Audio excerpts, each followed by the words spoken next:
Dans les derniers sommets de Varsovie et de Munich sur les questions de sécurité et de défense, nous constatons, une fois encore, que les Européens n'ont point de politique commune et sont divisés sur tous les grands dossiers de la planète, en particulier sur la gravité de la menace iranienne.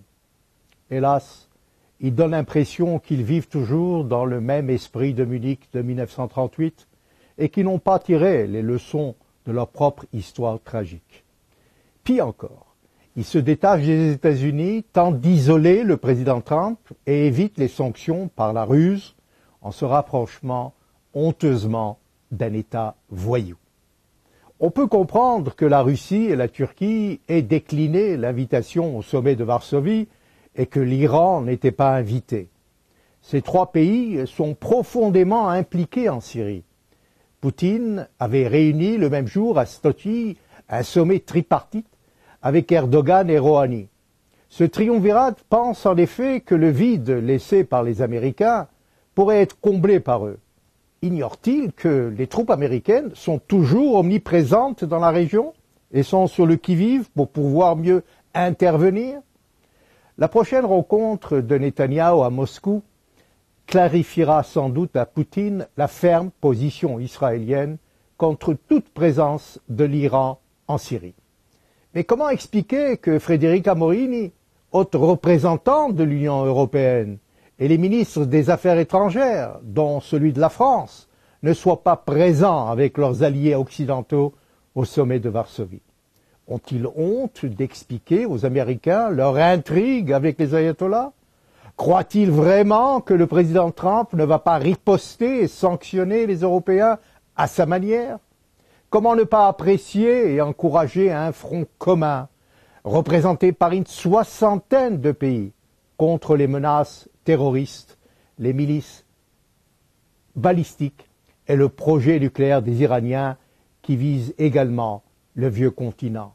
Comment ne pas applaudir quand de nombreux pays arabes sunnites acceptent de s'asseoir à la même table que le premier ministre israélien, tandis que les ayatollahs continuent à déstabiliser le Moyen-Orient et menacent la paix dans le monde et sabotent la solution du conflit avec les Palestiniens? Pourtant, c'est la première fois qu'un dirigeant israélien et de hauts responsables arabes participent à une conférence internationale sur le Moyen-Orient depuis la fameuse conférence de paix tenue à Madrid en 1991 après la première guerre du Golfe. L'Europe est-elle capable, seule, d'affronter tous les dangers? Oublie-t-elle que ce sont les Américains qui l'ont sauvée des hécatombes et des destructions de la guerre d'Hitler? Hier, c'était De Gaulle, fier de sa politique indépendantiste, et qui, avec beaucoup de prétention, parlait de la grandeur du rayonnement de la France. Aujourd'hui, Macron le suit maladroitement. N'est-il pas conscient que seuls les États-Unis peuvent vraiment assurer la sécurité des Européens, à l'ouest comme à l'est? Sur qui les Français comptent-ils? Sur Poutine, qui s'en moque, éperdument, comme il l'a fait dans la crise ukrainienne? Malgré la dérobade de certains pays européens, il est clair que le sommet de Varsovie a réussi dans deux principes objectifs. La création d'un front commun contre l'hégémonie iranienne et une alliance internationale solide qui représenterait les intérêts stratégiques et géopolitiques des États-Unis dans notre région et en Europe.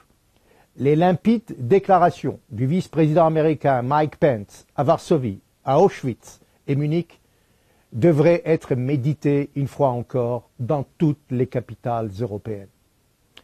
Israël a été le premier pays à avertir les dangers des ayatollahs. Nous nous trouvons donc réconfortés par cette position commune prise à l'initiative des États-Unis.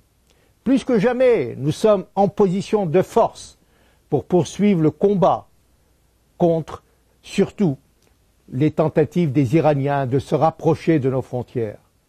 Le soutien en plein jour de l'Arabie saoudite, de l'Égypte, de la Jordanie, du Maroc, du Yémen et des pays du Golfe, dont Oman et Bahreïn, prouve que la question palestinienne est certes importante à régler, mais elle n'est plus au cœur du conflit d'Israël avec les Arabes.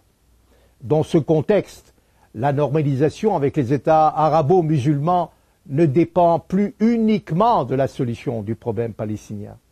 Enfin, le refus des Palestiniens de participer au sommet de Varsovie, de négocier le plan du siècle en écartant la médiation américaine, joue en boomerang.